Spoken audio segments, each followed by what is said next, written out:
जैसा कि आपने थंबनेल पे देख ही लिया होगा कि हम इस वीडियो में बिहार पॉलिटेक्निक के न्यू सिलेबस के बारे में बात करने जा रहे हैं। आप ये जानते होंगे कि आप कितना पढ़ते हैं यह डिपेंड नहीं करता है, बल्कि आप क्या पढ़ते हैं यह डिपेंड करता है। सो जो आपके सिलेबस में है ही नहीं, उसे पढ़कर अपने टाइम वेस्ट करने से क्या फ़ायदा। तो हम देखते हैं कि हमारे सिलेबस में कौन कौन से चैप्टर को हमें पढ़ना है। आपको यह पता होना चाहिए कि आपके बिहार पॉलिटेक्निक का एग्ज़ाम 10th बेसिस पर होता है। इसलिए 11-12 से सवाल पूछे जाने की कोई संभावना नहीं है। तो हम सबसे पहले देखते हैं कि हमारे फिजिक्स में कौन कौन से चैप्टर है जो हमें पढ़ना है। तो पहला हमारा हो जाता है मापन तथा राशियाँ। दूसरे में हमें पढ़ना है सदिश एवं अदिश राशियाँ। तीसरा गति। आप ध्यान दीजिएगा, जिस भी चैप्टर के आगे आपको यह स्टार देखने को मिलेगा वो हमारे मोस्ट इम्पॉर्टेंट चैप्टर है, जिससे अक्सर आपसे ज़्यादा प्रश्न पूछ लिए जाते हैं। कहने का मतलब है कम से कम इससे आपके 2 से 3 प्रश्न आपके एग्जाम में आ जाते हैं। नेक्स्ट चैप्टर हमारा है गति के नियम। आगे है बल आघूर्ण, कार्य, ऊर्जा और सामर्थ्य। नेक्स्ट हम देखते हैं और भी हमें कौन कौन से चैप्टर को पढ़ना है। तो आगे हो जाता है द्रव स्थैतिक तथा आर्किमिडीज का सिद्धांत। फिर हमें सरल लोलक SHM यानी कि तरंग गति तथा ध्वनि साउंड के बारे में भी हमें पढ़ना है। आगे हमारा है पदार्थ का अनुगतीय सिद्धांत एवं तापीय एवं ऊष्मा प्रसार यानी हीट एंड टेम्परेचर के बारे में यहाँ आपसे कहा गया है। आगे भी देखते हैं हमें और कौन कौन से चैप्टर को पढ़ना है। आगे है आपका विशिष्ट ऊष्मा तथा गुप्त ऊष्मा यानी लैटिन हीट के बारे में यहाँ बात किया गया है। आगे हो जाता है ऊष्मीय संचरण। फिर हमारा है प्रकाश की प्रकृति तथा परावर्तन, प्रकाश का गोलीय दर्पण पर परावर्तन, प्रकाश का अपवर्तन।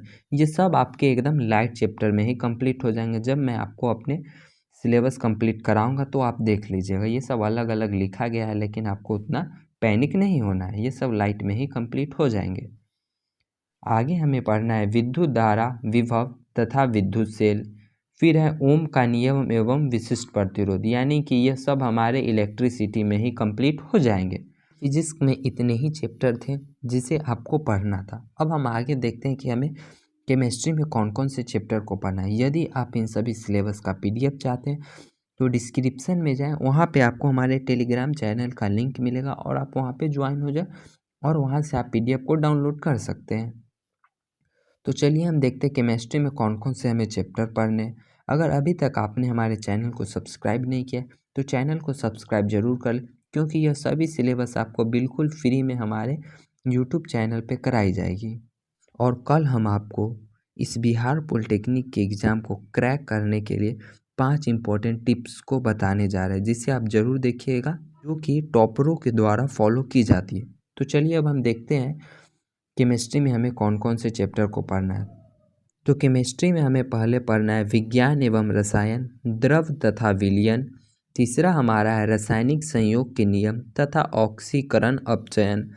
आगे हो जाता है हमारा परमाणु की संरचना, एटॉमिक स्ट्रक्चर, रेडियो एक्टिविटी तथा नाभिकीय ऊर्जा के बारे में पढ़ना है। नेक्स्ट आगे हमारा है संयोजकता तथा रासायनिक आबंध। फिर आगे है रासायनिक अभिक्रिया एवं उत्प्रेरण यानी कि कैटेलिस्ट। फिर है एसिड बेस एंड साल्ट यानी कि अम्ल क्षारक लवण, रासायनिक गणनाएं। फिर आगे हमारा है गैसीय नियम। और भी देखते हैं हमें कौन कौन से चैप्टर को पढ़ना है केमिस्ट्री में। तो हो जाता है तत्व का आवर्ती वर्गीकरण, धातु एवं अधातु, धातु कर्म। आगे हो जाता है जल एवं जल की कठोरता। फिर हमारा है प्रमुख गैस, ईंधन। और आगे है कार्बन तथा उसके यौगिक यानी कि कार्बन एंड इट्स कंपाउंड। तो केमिस्ट्री में हमें बस इन सभी चैप्टरों को पढ़ना था। आप ध्यान दीजिएगा, जिस भी चैप्टर के आगे स्टार बना है आप उसे अच्छे से क्लियर कर लीजिएगा। अब हम देखते हैं कि हमें मैथ में कौन कौन से चैप्टर को पढ़ना है। तो मैथ में आपको सबसे पहले पढ़ना है संख्या पद्धति। फिर होता है वर्गमूल एवं घनमूल, घातांक एवं करनी, सरलीकरण, बीजगणितीय सूत्र पर आधारित प्रश्न। और आगे देखते हैं हमें कौन कौन से चैप्टर को पढ़ना है। आगे फिर हमारा हो जाता है रैखिक तथा द्विघात समीकरण। फिर हमें LCM एंड HCF को पढ़ना है। आगे औसत है। आगे हमारा अनुपात एवं समानुपात पे प्रश्न है। फिर एकीक नियम के बारे में हमें पढ़ना है। और भी आगे हमें पढ़ना है लघुगणक, प्रतिशत, लाभ हानि, साधारण ब्याज, चक्रवृद्धि ब्याज। और शेयर और लाभांश के बारे में भी हमें पढ़ना है, लेकिन इससे ज़्यादातर क्वेश्चन नहीं पूछे जाते हैं। और भी आगे कुछ चैप्टर है जो कि हमें पढ़ना है। आगे हो जाता है हमारा बैंक जमा पूंजी तथा किस्तों में भुगतान, इससे भी आपके लगभग न के बराबर क्वेश्चन पूछे जाते हैं। और आगे हो जाता है हमारा समय, चाल एवं दूरी, कार्य और समय, फिर मिश्रण के बारे में भी हमें पढ़ना है। और आगे हो जाता है समतल आकृतियों के क्षेत्रफल, यहाँ पर आपको ज्ञात करने के बारे में पूछा जाएगा। और आगे हमें पढ़ना है आयतन एवं पृष्ठीय क्षेत्रफल, इससे भी आपके बहुत ज़्यादा प्रश्न आते हैं। फिर रेखा एवं कोण के बारे में, त्रिभुज, चतुर्भुज, वृत्त और निर्देशांक ज्यामिति के बारे में भी हमें पढ़ना है। और भी आगे कुछ चैप्टर है, जैसे कि आगे हमारा हो गया सांख्यिकी, इससे मोस्ट इम्पॉर्टेंट क्वेश्चन पूछा जाता है आपका। फिर केंद्रीय प्रवृत्ति की मापे, फिर प्रायिकता, वृत्तीय माप और त्रिकोणमिति, ये सभी आपके मोस्ट इम्पॉर्टेंट चैप्टर है। और आगे हमारा हो जाता है त्रिकोणमितीय फलन के मान एवं सूत्र और ऊंचाई दूरी, ये सब आपके ट्रिग्नोमेट्री में ही सब कवर हो जाएंगे। तो मैथ में बस हमें इन्हीं चैप्टरों को कवर करना था, जिससे हमारे एग्जाम में प्रश्न पूछ लिए जाते हैं। अब जब आप सिलेबस देख ही लिए तो सब्सक्राइब वाले बटन पे ऐसे थोड़ा मार दीजिए हाथ, आप थोड़ा सा मार दीजिए, क्योंकि हमारे इस चैनल पे आपको कंप्लीट सिलेबस फुल फ्री में कराया जाएगा और आपको नोट्स भी मिलेगा।